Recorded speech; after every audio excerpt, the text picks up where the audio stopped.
২টা মুহূর্তের কথা আমি বলবো। সেটা হচ্ছে আমি আ রংপুর কারমাইকেল কলেজে একবার পরীক্ষা দিয়েছিলাম। তো পরীক্ষার ফাইনাল পরীক্ষা আরকি। পরীক্ষার সিটটা আমার যে জায়গায় বসছিল মানে পড়ছিল আরকি, সে জায়গায় ওই দুর্ভাগ্যক্রমে বেঞ্চের একটা অংশ মানে যে জায়গায় খাতায় রেখে লেখতে হবে, তো ওই জায়গাটা আ ফাঁকা ছিল। ফাঁকা বলতে কাঠটা ভেঙেছিল। তো আমি একটু সরে বসছিলাম। ঠিক আছে?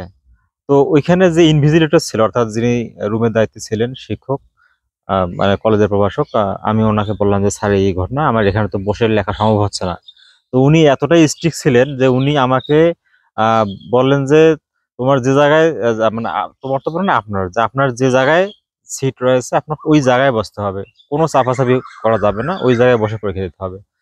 তো এটা কোনো ক্রমে সম্ভব নয়। কারণ আমি যে খাতা যে জায়গাটায় রেখে লেখবো সে জায়গায় খাতা রাখার মতন মানে কোনো কাঠই ছিল না। এটা একটা বিষয়। আর অনেকে পরীক্ষায় কিন্তু আমরা হার্ডবোর্ড ইউজ করি। আর আমি কিন্তু ওই সময় হার্ডবোর্ড ইউজ করতাম না। ঠিক আছে? তো স্যারকে অনেক অনুরোধ করার পরে, অনেক রিকোয়েস্ট করার পরেও কিন্তু আমাকে সিটটা চেঞ্জ করে দিল না। বাধ্য হয়ে ওই জায়গায় বসে সামনের দিকে একটু মানে এই ৪ আঙ্গুলের মতো জায়গা কাটছিল। ওই জায়গায় আমি কোন রকমে খাতাটা রেখে পরীক্ষা দিচ্ছিলাম। তো এরপরে যখন ফাইনালি দেখা গেছে, যখন ভিজিলেটররা আসে অর্থাৎ ম্যাজিস্ট্রেট যার ভূমিকায় থাকে, তারা যখন আসার পরে আমার সিচুয়েশন দেখলো। দেখার পরে আমি ওনাদেরকে বললাম যে, "স্যার এই সমস্যা। আমার তো এখানে সম্ভব হচ্ছে না লেখাটা।" তখন আ উনি একটু আন্তরিক হয় আমার উপর। আন্তরিক হওয়ার পরে উনি আ আমাকে সিটটা চেঞ্জ করে দেয়। ঠিক আছে? তো অবশ্যই কৃতজ্ঞতাবোধ জানাবো। কারণ দেখেন সিচুয়েশন কিন্তু এরকম হতে পারে।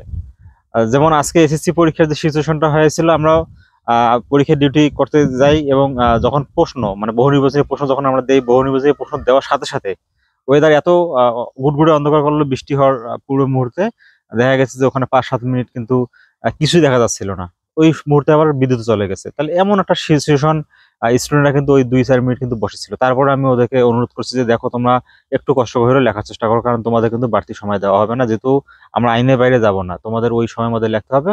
সো তোমরা একটু কষ্ট করে লেখার চেষ্টা করো।" যাই হোক দুর্ভাগ্যক্রমে যদিও ওই সময়টা ওদের জন্য একটু খারাপ যাচ্ছিল, পরবর্তীতে আবার মোমের ব্যবস্থা করে আমরা পরীক্ষা নেওয়ার চেষ্টা চালিয়ে যাই আরকি। আর সিচুয়েশন আরেকটা কথা বলবো, সেটা হচ্ছে এরকম একটা সিচুয়েশন আমি নিজেই মুখোমুখি হয়েছিলাম। কারমাইকেল কলেজে বাংলা ডিপার্টমেন্টে একটা পরীক্ষা দিয়েছিলাম। যেহেতু রুমটা অনেক বড় ছিল। তো বড় রুম থাকার কারণে ওই দেখা গেছে যে সেম সিচুয়েশন। মানে হঠাৎ করে আকাশ এত খারাপ করছিল। টানা প্রায় আমার মনে হয় ২ ঘন্টার মতন টানা বৃষ্টি হয়েছিল। এবং ২ ঘন্টার মধ্যে ১ম প্রায় ১ ঘন্টা মানে ওয়েদার এতই খারাপ ছিল আর বিদ্যুৎও ছিল না। আ সো ওই রুমের মধ্যে শুধু জানলা ছিল ২ টা। ২ জানলার কাছাকাছি যারা বসছিল তারা শুধুমাত্র একটু আ লেখতে পারছে। আর বাদবাকি যারা আমরা অন্যান্য জায়গাগুলোয় অবস্থান করছিলাম, আমরা কোনো শিক্ষার্থী কিন্তু ওখানে ঠিক মতন লেখা লিখতে পারি নাই। ঠিক আছে? কারণ খাতা যদি আমাদের দেখা না যায় তাও আমরা লিখবো কিভাবে? ঠিক আছে? তো সিচুয়েশন এরকম কিন্তু অনেক সময় হয়।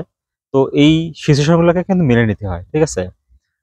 কারণ আমরা মানুষ হিসেবে আমাদের বাধা বিপত্তি আসবে। সব বাধা বিপত্তিগুলোকে কাটিয়ে আমরা যদি সামনের পথগুলাকে সুন্দরভাবে পাড়ি দিতে পারি, তাহলেই কিন্তু আমরা একটা ভালো অবস্থানে পৌঁছতে পারবো।